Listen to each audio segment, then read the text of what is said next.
This is Letters to Ewan 86. This one's called Reality is Crawling with Roombas.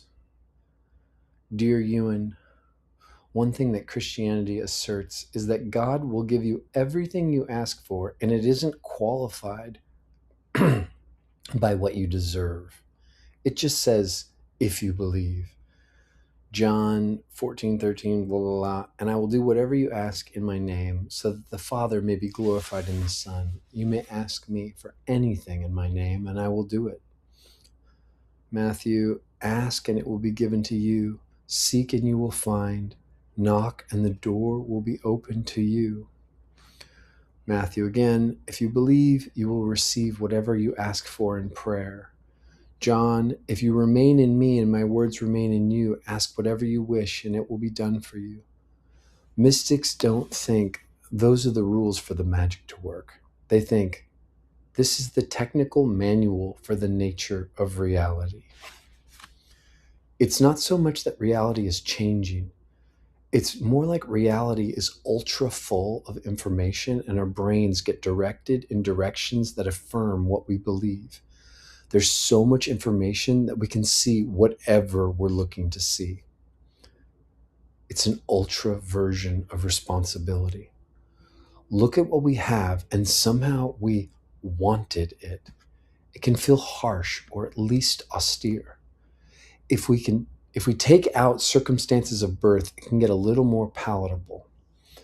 From where we start, we have infinite creativity relative to textbook victimhood. I think people think of manifesting or that book, The Secret, and I suppose those are related. I don't seem interested in those things explicitly. I think I want to see, I think that, sorry, the thing I want to see is how it works, how it wiggles. I think the quotes are talking about the bugs. I think the bugs are a kind of synesthesia my brain is doing to make sense of what it sees wiggling. When I see a little boy learning to tie his shoes, when I was a little boy learning to tie his shoes, I said, never again, after feeling the helplessness of flailing and almost failing to learn. And then my life until the cult was basically me only doing stuff I was good at. I never tried anything that I didn't think I could have some success in. In college, a friend who was much less intelligent than me said, you're smarter, but I work harder than you. Never again was a bug that a frustrated child poured a lot of emotional energy into.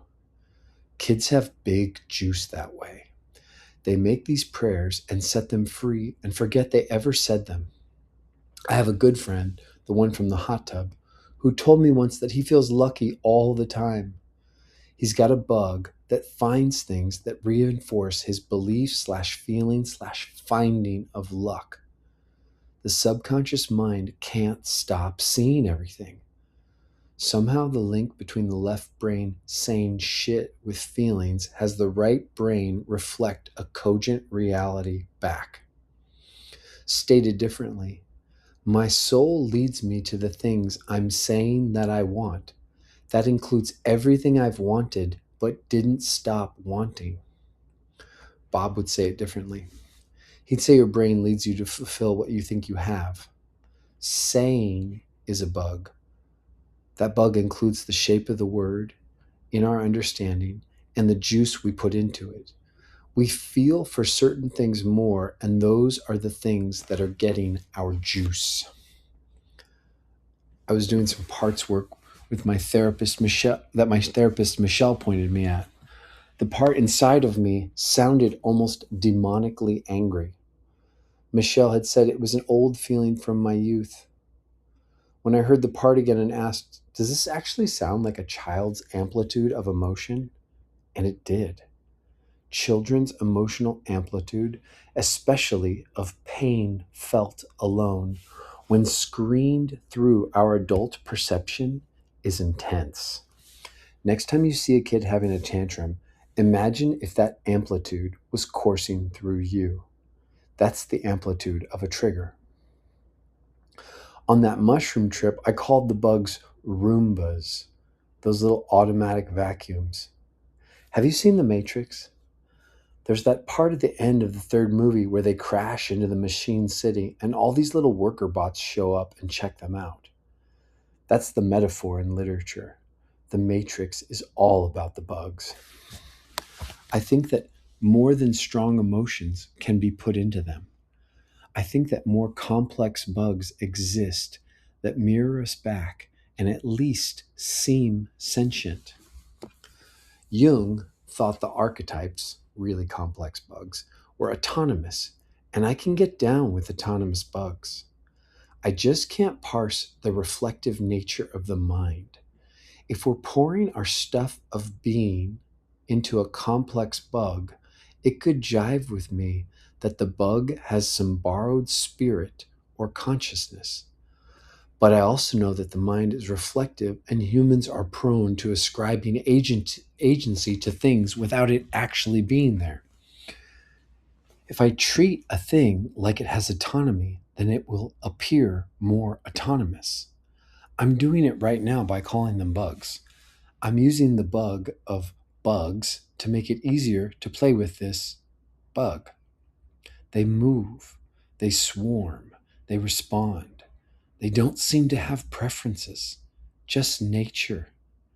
I'm sure some of that nature is a reflection of mine. It's fine if they're actually conscious, and it's fine if they're not. If I'm talking to a part that I think has agency, I can talk to it like I endeavor to talk to anybody, with love. But if it goes quiet, I can just objectively recognize the silence. I don't need to worry that I left my baby in the car. I don't think, if I'm not aware of the bugs, then something bad will happen. That's a shit bug. If I think a bug is autonomous, then it's fine to use a bug that interacts relationally with the first one. It's all a big manifold, and we've been dropping Legos on the floor the whole time. What we believe it to be is a bug providing us a manifold for interaction. I have to say that again. However we think reality works, at least psychologically, will be the manifold for how it works. I had strong synesthesia about the bugs when I did the medicine journey with P. Other people were seeing them too. Our minds making pictures of the Roombas moving around in response to our altered states. I could see them skitter here and there out of the corner of my mind. P was very gentle and clear. Don't worry about them. It makes sense to me. If I throw worrisome bugs at other bugs, then I'm adding prayers of fear to the prayers that are already there. An old friend said, worry is a prayer to the devil. After my belief experience in the chapel at the cult retreat, I was kind of dazed. I was just noticing what it was like to believe when some other students started talking about darkness and evil. I got nauseous. Why would I want to think about that? I grabbed the nearest priest and asked, I'm kind of overwhelmed with the love I feel. Do I have to think about evil? He grabbed my shoulder and said, No, you don't. The last thing I'll say about this is a story from the night with P. My friend, Jay, had just gotten married, and the medicine journey was the new couple's gift to their family and friends the day afterwards. My friend was doing something new. I called it hurling thunderbolts. He was saying loving things to people without holding back his directness in the slightest. It was intense, but he seemed to be speaking mostly from love and a desire for the other person to know how important connection is to him. It was such an interesting use of bugs. He was really juicing them with his feelings, and it felt pretty clean. Imagine someone being noticeably more forthright in a room of passive aggressiveness. We were in a back room, and he looked at his new bride and hurled a thunderbolt. I need you to understand that I would die for you. I would die for you. It was like a bomb went off. My synesthesia saw hordes of bugs leaving his wife's body like cockroaches being fumigated after he said it. She almost immediately went into a mix of catatonia and writhing. They looked at me like, "Hey, help, Blas." She was writhing and it didn't look fun. I said, hey, are you having a good time? We're allowed to have a good time. She came back and looked at me with these questioning eyes and a look on her face like that was a funny question. Then she got swept back into wherever she was. I went and got pee. She told us to join everybody else, and we were silly for being in the back room. Weeks later, when we debriefed, his wife told me that the spirits she was used to talking to in her mind had all abandoned her. She was glad and seemed to miss them a bit too. She decided to spend a lot of time lying on grass instead of trying to get them back. I like that. The mind is a nest that we let a bird live in so that we don't feel alone. The hardest part about consciousness is giving up the things that used to be our favorite. It's not asceticism. It's just outgrowing things. I've outgrown pretending not to know this. Mike.